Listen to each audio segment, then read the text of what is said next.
Muhammad sallallahu alaihi wasallam omo noni e meɗen sabu yurumen yo juuɗe sahaba ɓen fof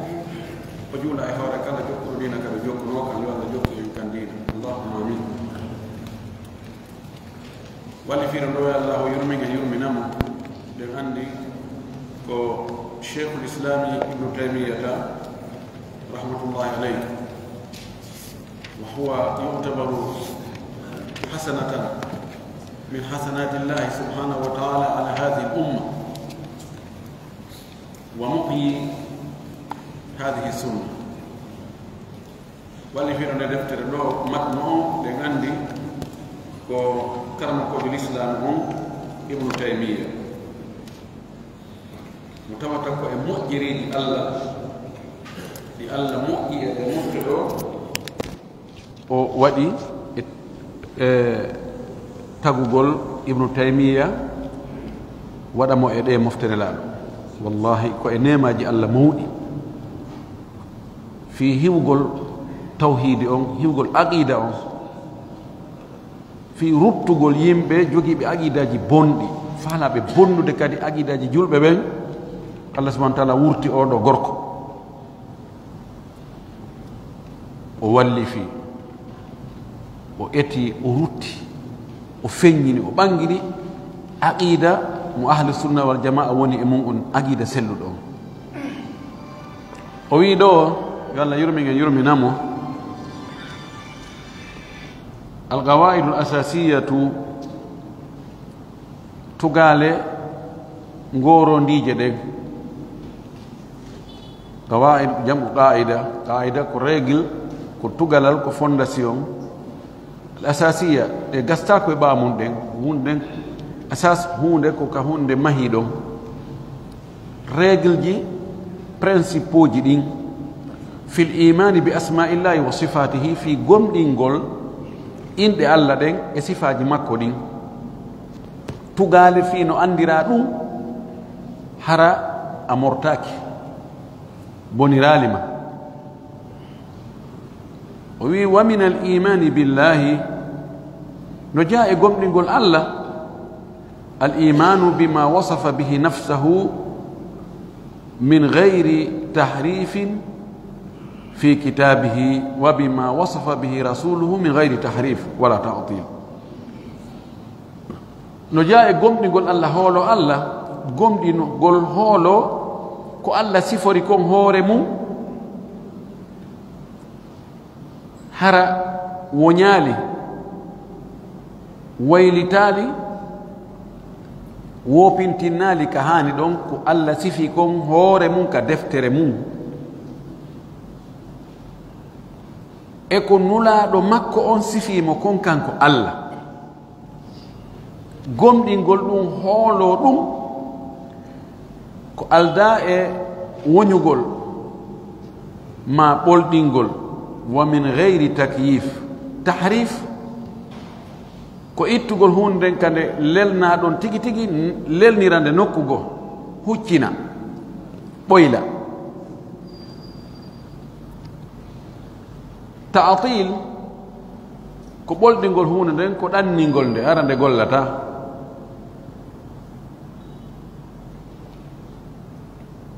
wa min gayri takyifin e ko alda kadi e mbaadinde kayif wiigol ko niiway wala tamthili wona misude kadi eɓɓidirgol inna ɗum ɗo no wayi wa ɗum ɗo no fota e ɗum ɗo no nandi e ɗum ɗo sifaji allah ɗin hay hunde ko siforta noon ala no wawi noon tawa ka inde no nandi yimɓe wona tokora kono tawa ɓe fotata gomɗingol ɗum ɗo ɗum ko e gomɗingol allah jeeya bal accu kan on tigi yuminu bi anna allaha o gomɗina e wonde allah subhanahu wa ta'ala laysa ka mithlihi shay'un ala hay hunde ko wayi wa makko ala ko forta e makko wa huwa samiu lbasir kanko woni nanowo on kanko woni yowo shura fala yanfuna anhu ɓe kamɓe yimɓe goonga ɓen yimɓe sunna ɓen ɓe riwata e Allah ma wasafa bihi nafsahu ko o sifori hoore makko o wi ko ni mi wayi ma miɗo mari ɗum ɗo ma miɗo waɗa ɗum ɗo ɓe wiyata o waya ɓe riwata ɗum few wala yuharrifuna alkalima an mawadi'ihi ɓe woñata konngol ngol ɓe waylita ngol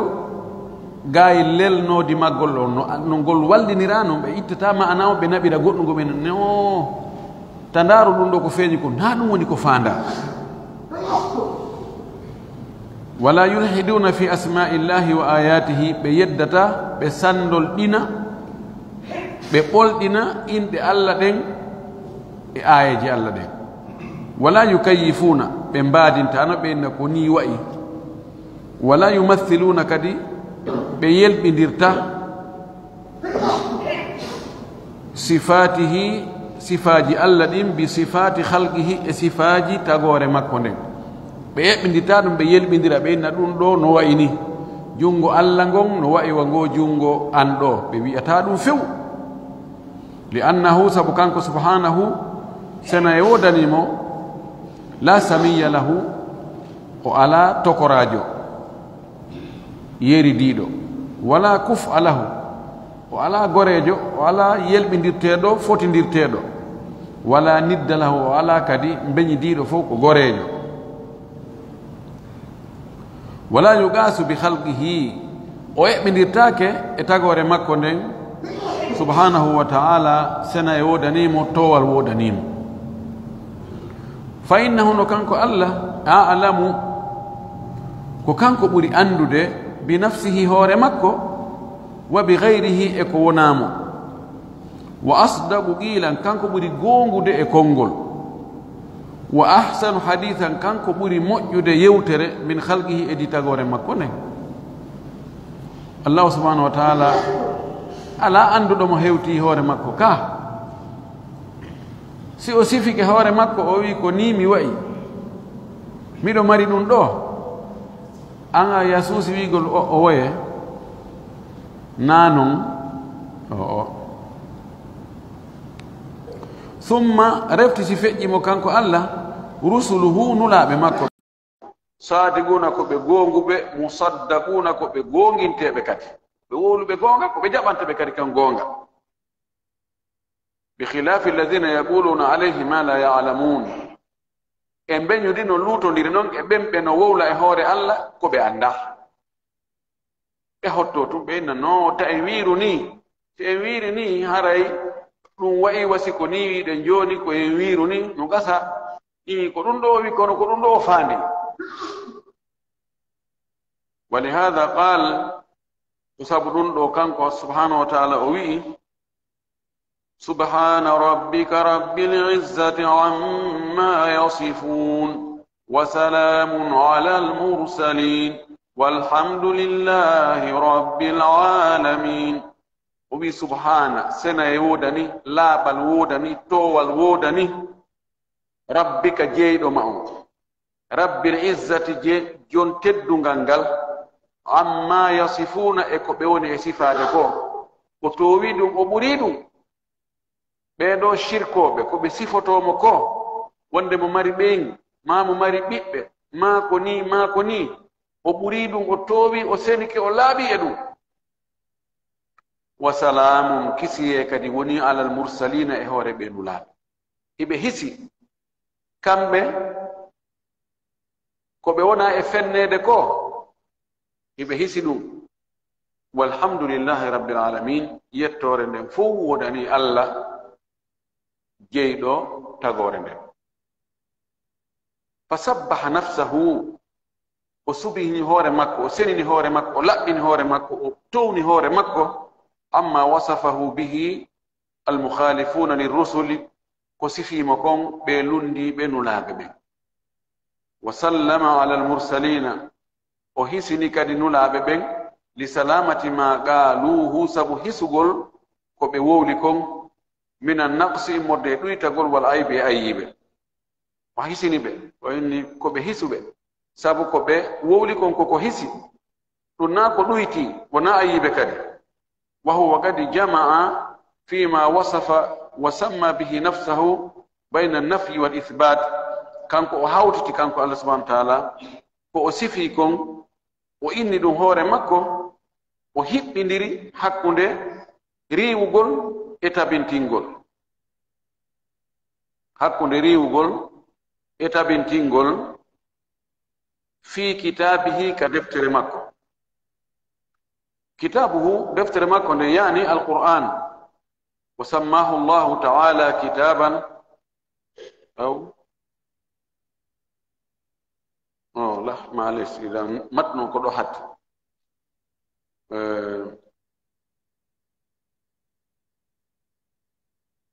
شرح حتى بلوك بين النفي والإثبات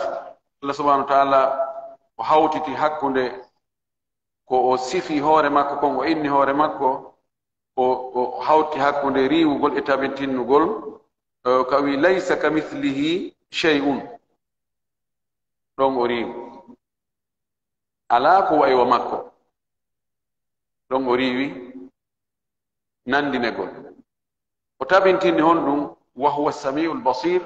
kanko ko o nanowo kanko woni nanowo on kanko woni yi'owo don ko tabintini do sifa nande e sifa giide dun do ibnu taymiya ko ndo ni mako makko jonnon sharih wado sharh on no beydude labbinande en dum do الشرح كبير يقول لا بنقول دندو قال قول المؤلف رحمه الله ومن الإيمان بالله الإيمان بما وصف به نفسه من غير تحريف في كتابه وبما وصفه به رسوله قال وجملة دو وقوله ومن الإيمان ومن هنا للتبعيض من أندو ko yogolingol no jeya ansimina joni no jeya e taliba ben no e talibabe ben Sheikh Muhammad Said ondi ona kanko woni taliba ben fu arabu ben ko non sibe fala wiide dun do ko e hunde kaari jeya ma ko yoga e hunde kaari be adda min on no ara wonde ko litabiyid وندكو ابتداء الغايه من هنا الى هنا دون نايوغا كو يقول ابتدو هبيدو on ara joni e der jumla sa fala yalti to goddum inna yani anfiq mimma ataka Allah okkitir e yoga ko Allah okuma nafu o yodo min kono bi maana no jeya e der gomdingol Allah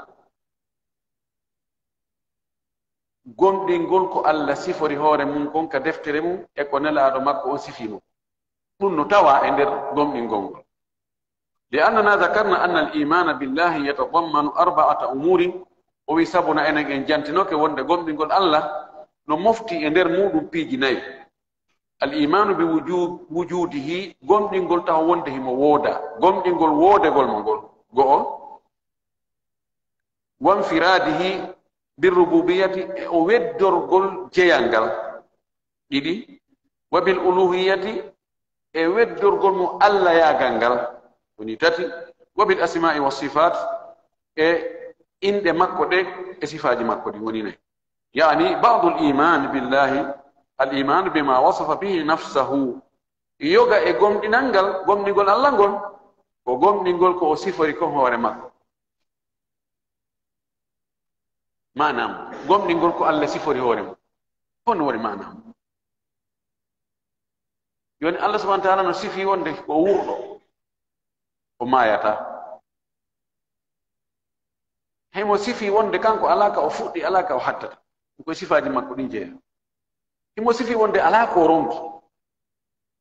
holoda dum gomdina pelle Allah subhanahu wa ta'ala ko wurdo o mayata kadi few ngurda makko dan alaka fuddi wiye ko borde do ma ko haado hattoyta alaka fuddi alaka hatti holoda dum gomdina dum tawada way wondugol e hoore mum gomdina wonde Allah ko oronkata kanko o waawa men enen ko neɗɗo gorɗi o ko gorɗi wonde o yangoto e hunde ha ronka hippude few o wi imo mari yeeso gomɗina hoolɗa mo mari yeeso o wi imo jala imo welto imo tikka imo mari jungo juuɗe ɗiɗi mo mari gite himo cippo jaɓa ɗum gomɗina hoolɗa pellet i ɗum ɗo ɓay o wii himo mari pellet himo mari heddi ko honno ɗum wayi a andata ɗum aduna few no woni haqqille maɗa ko ɗum ɗo woni gomɗingol inɗe Allah nege sifaji makko ɗe o wi wa qawluhu bima wasafa bihi nafsahu fi kitabihi yanbaghi an yuqala wa samma bihi nafsahu lakin almuallifa ذكر الصفة فقط إما لأنه ما من اسم إلا ويتضمن صفة أو لأن الخلاف في الأسماء خلاف ضعيف كونغول واللي في دون ابن تيمية كأماكي دون بما وصف به نفسه في كتابه كو أصفر كون هور مكو كدفتر مكو كانكو وقت شرم ومي نفدي ندويته كو إني كون هور مكو كدفتر مكو إني إني صفة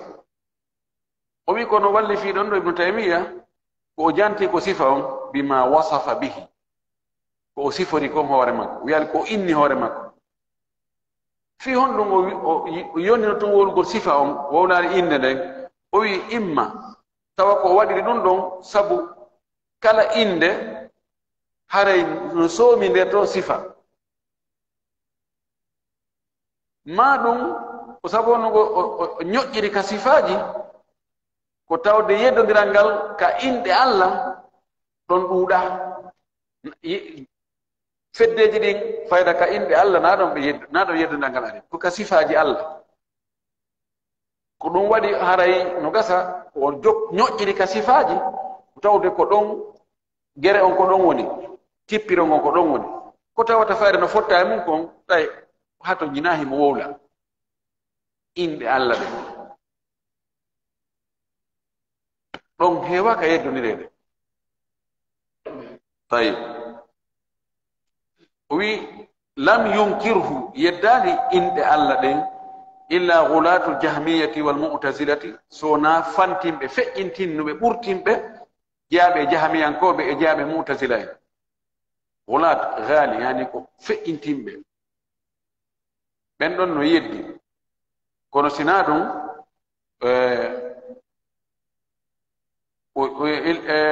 fal mu'tazilatu mu'tazila en ko ɓurɓe ɗurde ɓen يثبتون الأسماء هبتابين تنين الله والأشاعرة والماتريدية أشعريان كوبين ماتريديان كوبين يثبتون الأسماء هبتابين تنين دبين لكن يخالفون أهل السنة في أكثر الصفات كونتون هب لندي أهل السنة كبور دود كونغ صفات الله طبعا أشعريان كوبين ماتريديان كوبين كبوري دود دتون كم أهل السنة والجماعة كم أهل السنة والجماعة بيدو نيراتو فنسي أري كأسماء كصفات لو هبه جوغي هبه يالتي انوكي لبويتم اكو أهل السنة والجماعة كو بفيبكم ودون ودي واتاك إطلاق كو بأهل السنة والجماعة 100% تري يالتنتاك دي أهل السنة والجماعة إنه كتبر تلين كالصفات لوني بجوغي فالجل فنحن الآن نقول أنا جوني لماذا اقتصر المؤلف على ما وصف الله به نفسه وفيه نقول فيدو ورب ديني أحتتم كونغول يقول كو الله سفري هورمو ويالي كو إني هورمكو إند أولاد فيدو نقول إن جابت ويندون لأحد أمرين كو غوتني في جديدي إما لأن كل اسم يتضمن صفة إما وتاود كلا إند no mofti nder muɗum sifa jon so woli sifa on hara inde kan natoriɗo wa imma li anna alkhilafa fi lasmai qalilun binisbati lilmuntasibin lilislam ma ɗum hara ko tawde yeddodiral ngal ka inde allah no fanɗi moƴƴi telen ka askintinniɓe e nder l'islam feddeji ɗin fof fayda sina ko wiide ko gulatu aljahmiyati walmutazila ko ɓen noon tun woni ko lundi toon kono ko luttuɓe fof no jaɓi ko ɗum waɗi fayda o wolali fi inɗe ɗen ñoƴƴi ka sifaji ka yeddodiral ngal woni ɗon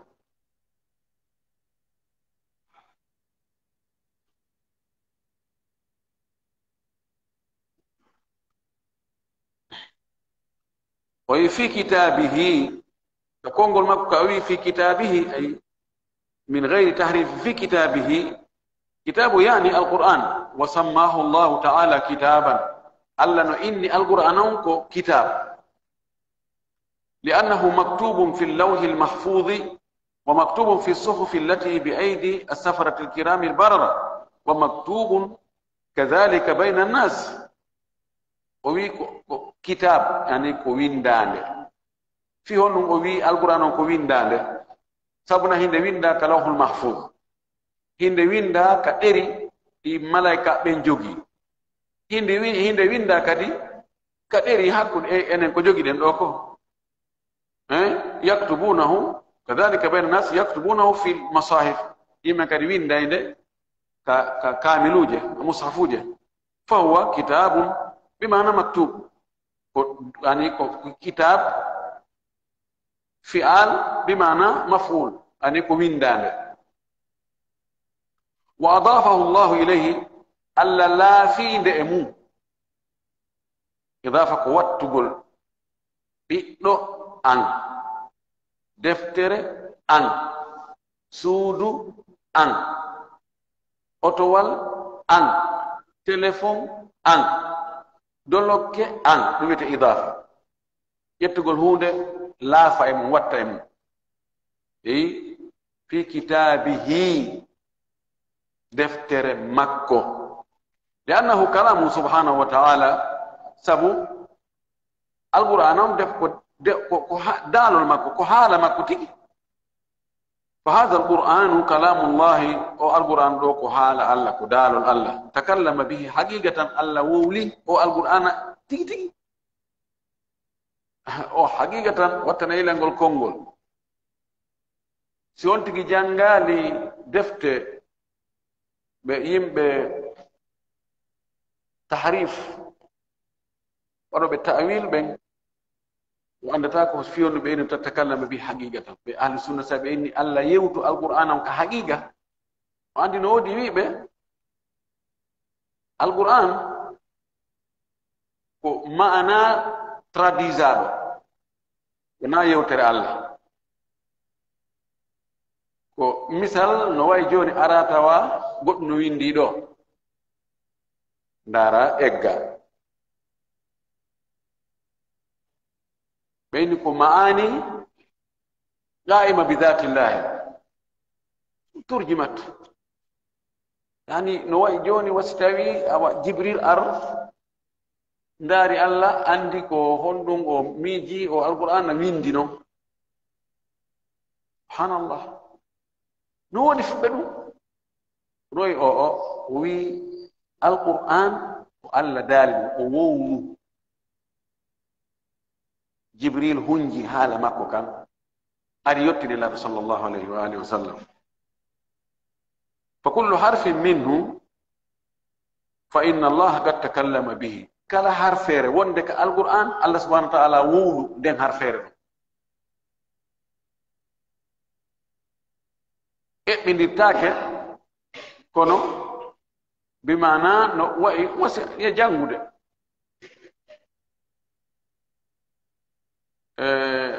kono wat ahlu ta'wil ɓe jaɓata ɗum kamɓe few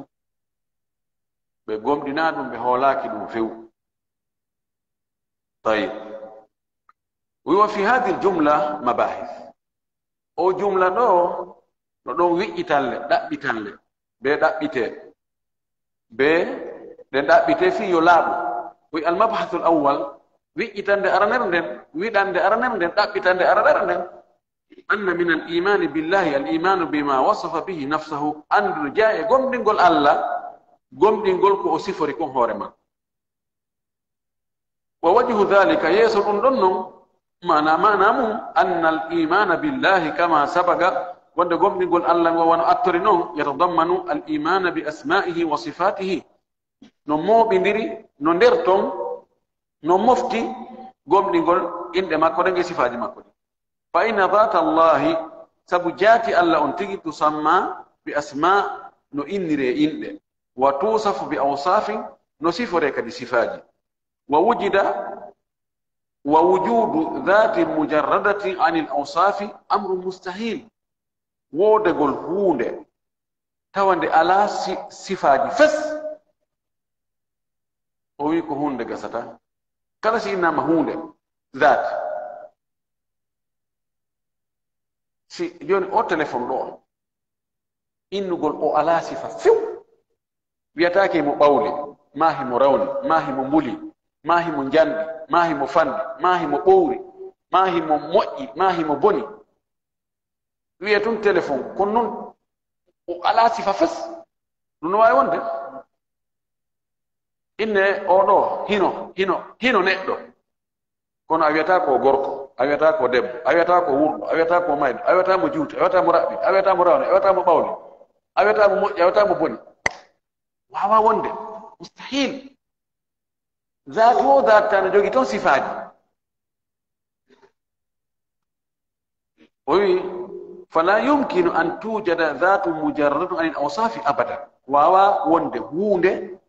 tawa nde ala sifa fes nde alda e sifaji few ɗum wawa wonde pooma وقد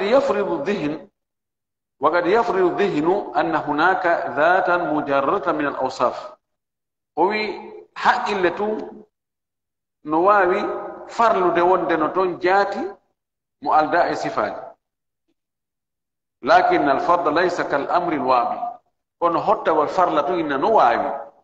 dum waawa hunde wonde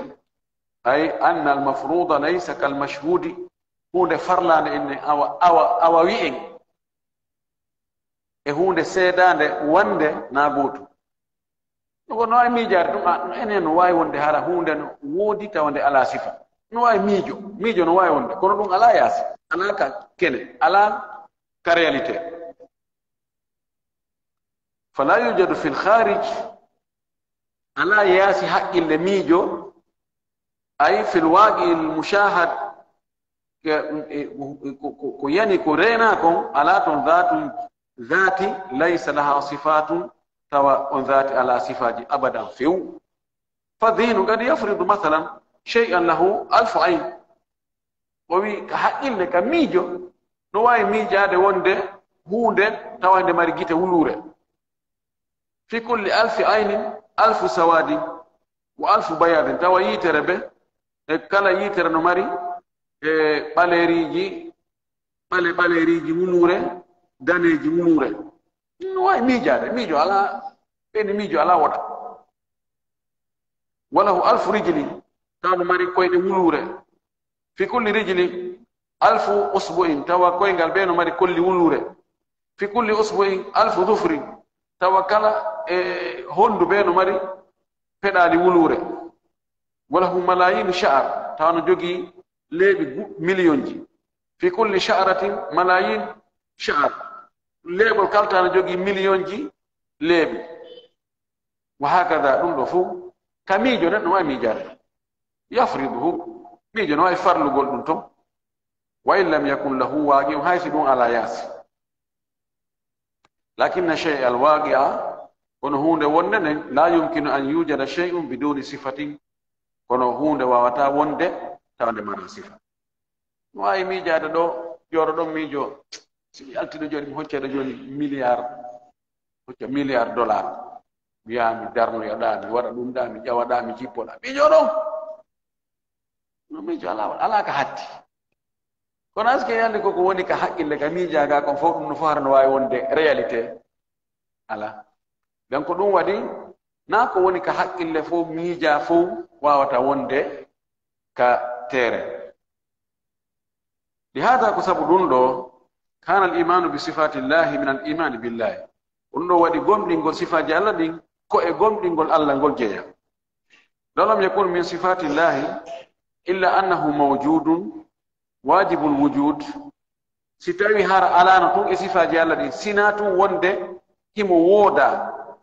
te woodagol maggol ko farilla ko bee tawa himo wooda wa hada bi ittifaqi nnasi ɗum ɗo koye fottangol yimɓe ɓen fof wa ala hada koye ɗum ɗo fala budda an yakun lahu sifatu be hara mari sifa joni ɗon no woodi ko tawata hay goto yeddata allah subahana taala no woodi ka sabu so inni allah wooda en dogay haron ken andude ka daroɗe honɗum ko wiyete dawo ya ha arta ka fuɗɗinoɗo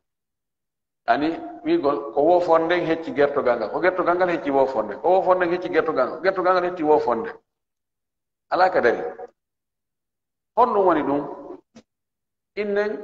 aduna on koko taga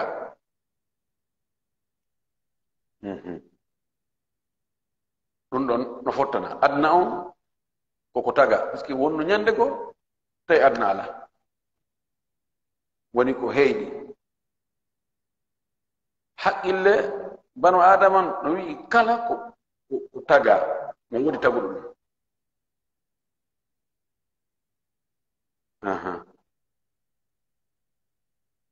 mo ala tagata idan ɓay ko taga kon heɓike obligatoire be taguɗo on heɓo obligatoire on be taguɗo on tawa no atti ko taga kon philosophie falsafa juutuɗo ko ɗum ɓe inni ani ka yimɓe wano achaira en no ɓe tabintinirta allah noon kamɓe ko sifa waɗa ɗin ɓe rewata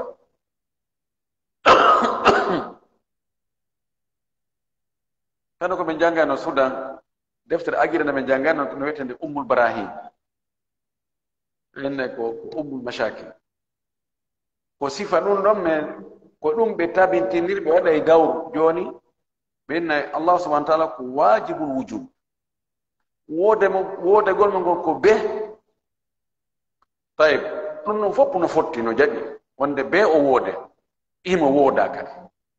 joni no haqqil no jaɓi kala hunde woodande be nde sife yoodno nde sifori ka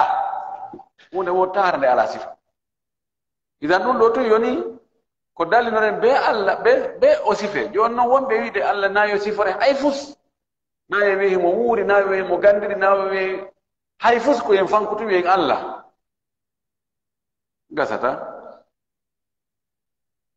almabahathu thani wi'itande ɗaɓɓitande ɗimmere nden anna sifatillahi azza wa jal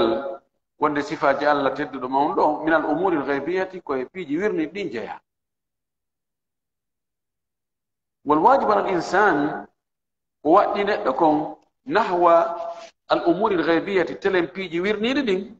an yumina biha ko nde o gomɗintadi ala ma ja'at no ɗi ardi noon duna an yarjia ila cheyin siwa nusus ko aldande o yiltoto e goɗɗum go hay hunde si wona nassuji arɗi wi ɗum ɗo no woodi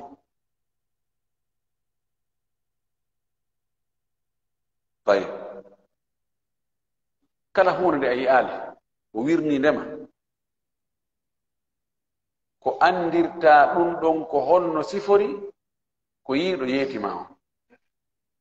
joni mi haali new york ha hande e misal mi andi new york no woodi taw si ko haqqilla an tum mi calculta min na bon new york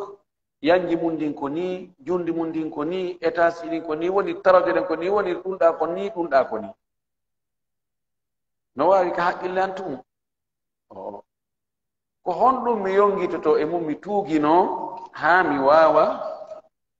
sifade new york ko yahuɓe yiɓen ari wowlaninmi koɗon min to min ha ndarane kaari ko toon wonno ɓen duuɓi nogay hiɓe ɗon ɓe innila no toon quartier ka wiyete manhattan ko ɗon hunde kaari woni building nations unis on ko ɗon woni ɗum ɗo ko ɗon woni no toon ka wiyete brooklyn no toon ka wiyete ɗum ɗo e ɗum ɗo be mi yilti to e ko ɓe wolaninmi kon ka wonayi min joni min no ɓe wolanina ɗum kono min miɗo andi ɗum gasata wonde eyo joni noon sifaji Allah ɗin ɓay e yirani mo yitere koko wirni ko honɗum tuuginoto ɗen e muɗum fiye en sifo mo ko beru ko o sifani en kanko e nelaɓe makko ɓen wo ka wona woniri aljanna o yiite ngen sirata kawthar ɗin ɗon piiji wirni ɗi fof en wawata andirde ɗi haqqille men ɗe ka ɗin ɗon fof ko beru ko alqur'ana sifani en sunna la sa sallam sifani en ko beru ɗon anduɗe ɗum ɗo ko tugalal molnagal galal imam ahmadu rahimahullah imam ahmadu o maaki allah yurmi en yurminamo la yusafu llahu illa bima wasafa bihi nafsahu allah sifortake sina ko o sifori kon hoore makko aw wasafahu bihi rasuluhu ma ko nelaɗo makko on sifimo kon la yutajawazu alquran walhadisu yawtatake feƴƴitatake alqur'an o e hadise o inna joni a débriyoto joni a waɗe tun calcul inna ɓay tun allah wi'i koni donc haray be haray ko ni kadi woni qiyas yata ton haqqille tun yata ton ko beru ko alqur'ana sifani en fi allah ko e ko sunnallaɗo sifani en fi allah kon ko berɗum ɗon imam ahmad ko ɗum ɗo maake sa hattiɗo a heeɓi jam so a wi a cokke no to e haqqille ma ha anda ko hon woni allah tawa na e alquran rewɗa na e sunna rewɗa a yangike naam yani wo faandi annanano ene la nasifu llaha en sifata ko allah illa bima wasafa bihi nafsahu fi kitabihi sowona ko sifi kon hoore makko ka deftere makko aw ala lisani rasulihi sallallah sallam ma ko sifi hoore makko e ɗengal nelaɗo makko wa yadullu li dhalika alqur'anu wal aqlu no tindina ɗum ɗo alqur'ana on tigi tigi e haqqille neɗɗo o fa fi qur'an ka alqur'an yaqulu llahu azza wa jalla allah subhanahu wa taala tedɗo mawɗo himo wi'a ton قل إنما حرم ربي الفواحش ما ظهر منها وما بطن والإثم والبغي بغير الحق وأن تشركوا بالله ما لم ينزل به سلطانا وأن تقولوا على الله ما لا تعلمون قل ويوب إنما حرم ربي الفواحش أندك حرم جيد لهم كبيدي بوندي نيدو دي حرم دي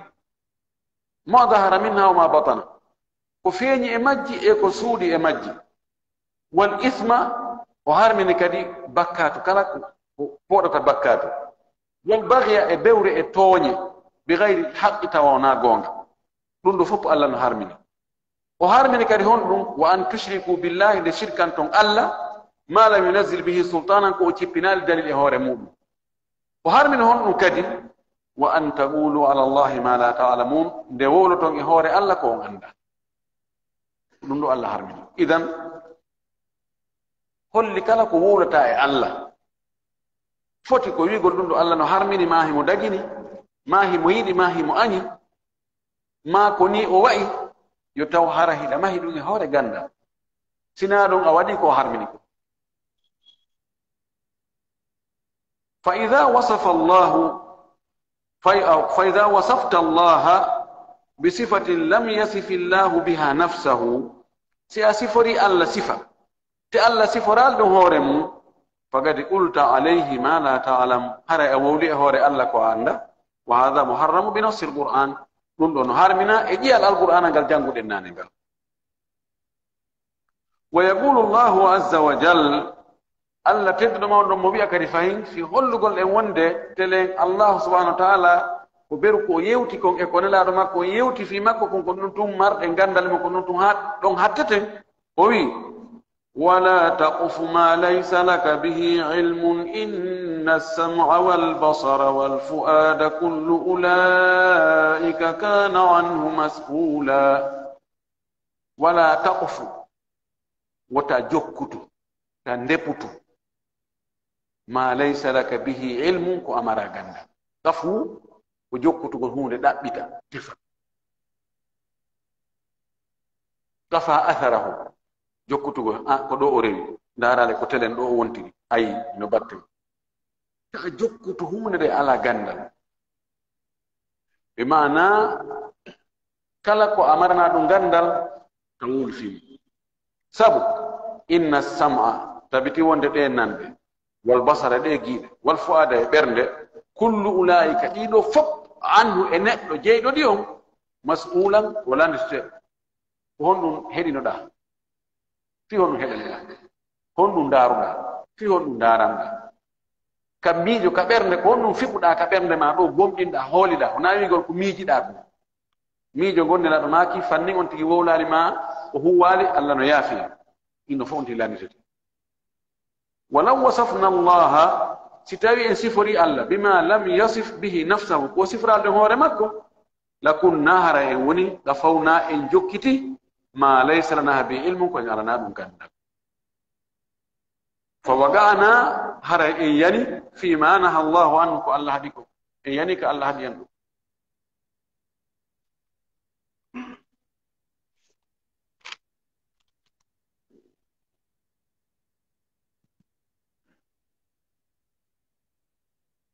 wa amma dalilu aqli amma dalil haqqilleyankoje on ɗum ɗo wonno addalilu naqli alquran amma ka haqqille wonde piiji wirniɗi ɗin en andiri ɗi wo anduɗo ko wirni konko beru ko yewta ɗen wo ko ɗon hatteten wi fali anna sifatillahi azza wa jalla sabuna wonde sifaji allah tedɗo ma on ɗo min al umuri lgaybiyati ko piiji wirniɗi ɗin jeeya wala yumkinu fil umuri lgaybiya newata koye piiji wirniɗi ɗin an yudrikaha nde hewtata ɗin ɗon al aqlu haqqille anda ɗi wa hina ɗin on tumati la nasifu llahi sifata ko allah bima lam yasif bihi nafsahu ko sifaki hoore makko wala nukayyifu sifatihi en mbadinta sifaji makko ɗi wiyen ko ni wayi li anna dhalika gayru mumkine sabu ɗum ɗon newaki mi woni en joni an a yaha new york ha hande wona e wigol new york ko ni wayi ko tarawje ɗen ko ni ɗe fewtiri ko ɗo ɗum ɗo ko ɗo o quartier ɗo ko ɗo woni ɗum ɗa ko ɗa dari ma yumkin nahnu al'an enen non joni la nudriku ma wasafa allahu bihi naima aljannati en wawata andugol tigi tigi ko allah sifi kon e nemaji aljanna min haythu alhaqiqati ka tigi tigi mum ma annahu makhluqun wonde ɗi nemaji ka aljanna ko tagaɗi fil jannati ka nder aljanna fakihatun wa nakhlun wa rummanun wa sururun wa akwabun wa hurun ɗon ɗo fof ñama moyeje tamaroje grenade damɓe kaasiji weeruji hurlayniɓe ɗum ɗo fof ko allah sifani ken kono tigi tigi tigi anam hurlayni jon ko honno tigi tigi o wayi a wawi mo sifade a wawata wa nahnu la nudriku haqiqata hadi l ashya en wawata andugol tigi tigi ɗi piiji ɗo wala wiila si wiyama joni sif ha lana sifani men ɗi piiji ɗo la nastati wasfaha en wawata sifade ni gawli taala sabu konngol an to ka o wi فلا تعلم نفس ما أخفي لهم من قرة أعين جزاء بما كانوا يعملون ومكي أندتا كسودناكم إبوبانجت كنت مرناكم كالجنة في يويلتو يبنما كبوت yondaru ha o tawa modi yiyi ɗum ɗo no weli neɗɗo andata ɗum so allah no suuɗi ɗum ɗo ko joddi ko ɓeeɗo maranaɓe ko ɓe golluno kon ka aduna ayi daga dey joddi ka aljanna ko joddi golle sinama joddi ko tawde golle no woodi joɗagol to nan o allah ko moƴƴo allah yurmede makko nde hara watta ko moƴƴi ko wi allah ko moƴƴo yi ko moƴƴo kono a heɓata moƴƴere makko aɗa ɓaali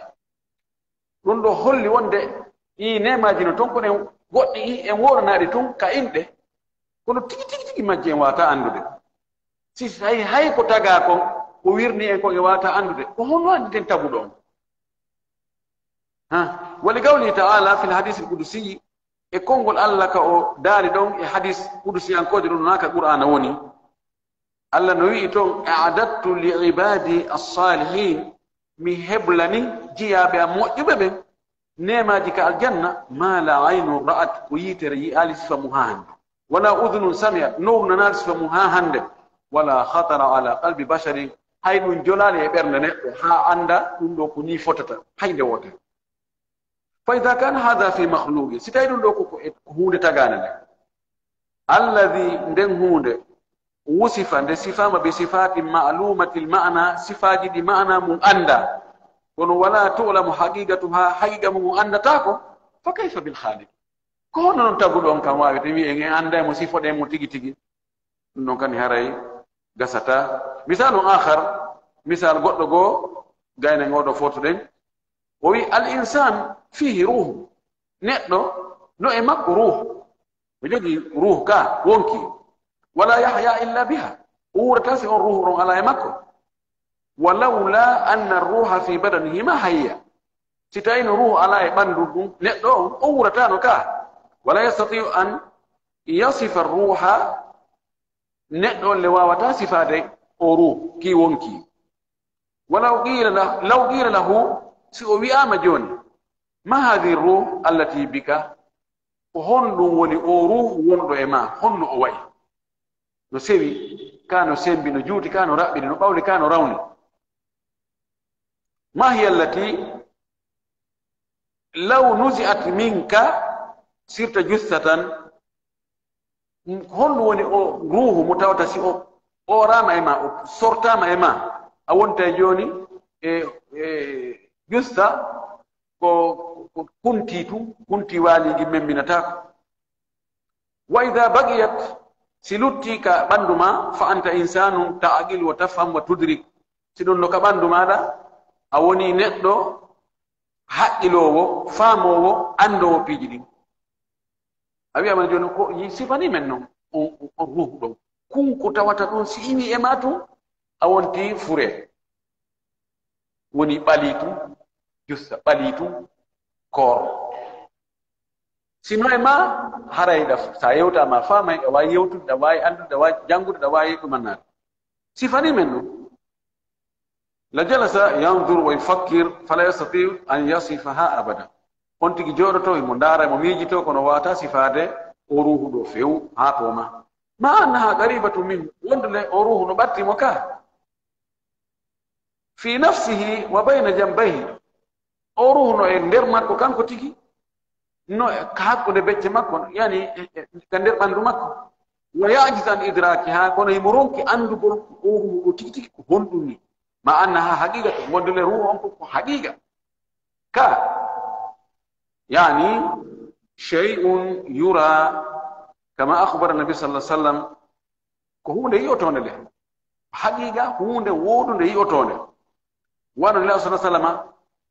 وهم بتلون بأن الروح إذا قبض تبعه البصر وأن الروح وانسنان قام ده أنتي نمايا جيت لنجوك تيروه هرنو دارا كباين وريني كل سنجوك تدارا فالإنسان يرى نفسه وهي مقبوضة ندو وهي أي وانكي مكوكين توكي نانغاما كي تماما كي جود ملايكا بنجوني تاو كي تماكو نفوتي نندارا ولهذا وسابدون دو تبقى العين مفتوحة عند الموت تشاهد الروح وسابدون كي تدين هدتو نودتي سانغا مايدن هرانو سيدو ندار دي روح ونو جاورتانو وهي قد خرجت روح يالتينو كباندو وتؤخذ هذه الروح وروح دون جت وتجعل في كفن ودا اندر كسان باين وود بايكو حقيقه ويصعد بها الى الله دون جاوني هكا الله دو وما ذلك وند دون دو فوق ما يستطيع ان يصفها ندو جي مو روح وني يمود واتصف هذا روح وهي بين جنبيه روح لنو حق دمكو كاكو دبچ مكو فكيف يحاول كون اترتنو ان يصف الرب دو صفته جيدو بأمر هون لم يصف به نفسه de Allah siforal ɗum hoore mum wala budda idan awa feere ala nden noon awa tahaqququ thubuti as-sifati lillah tabtugol sifaji Allah subhanahu wa ta'ala ɗum ɗo ko mise laaɓude pos wonde no hunde no woodi haram nde woodi yiɗa andi nde woodi kono a wawata nde sifade kono ko pellet ne jogii sifa minde jogi sifa kono hunde ko nde arena nden ko reenuɗo nde andi wo ko wolama kon ko ɗon hattata idan allah subahana taala ko kanko andi fi hoore makko o sifike hoore makko koye jaɓu ɗum ɗon himo longiri nulaaɗo on kadi sallah sallama yoga e sifaji makko ɗin nenaɗo yettiniɗi yeetike en ko ni imo waɗa ɗum ɗon imo tikka himo welto himo sifa ɗum ɗon haray koye jaɓu ɗum en torki allah yo allah waɗa en waqafina inda annusus wa inda alwahay waɗa en darotoɓe ɓe ruka wahayu on darni en ɗon hara en ƴettali haqqille men ɗen feƴƴintinnuɗen wahayu on allah waɗa en julɓe moƴƴuɓe naataɓe aljanna wa akhiru dawana an alhamdulillahi rabbil alamin wa sallallahu wa sallam wa baraka ala nabiyyihi al-amin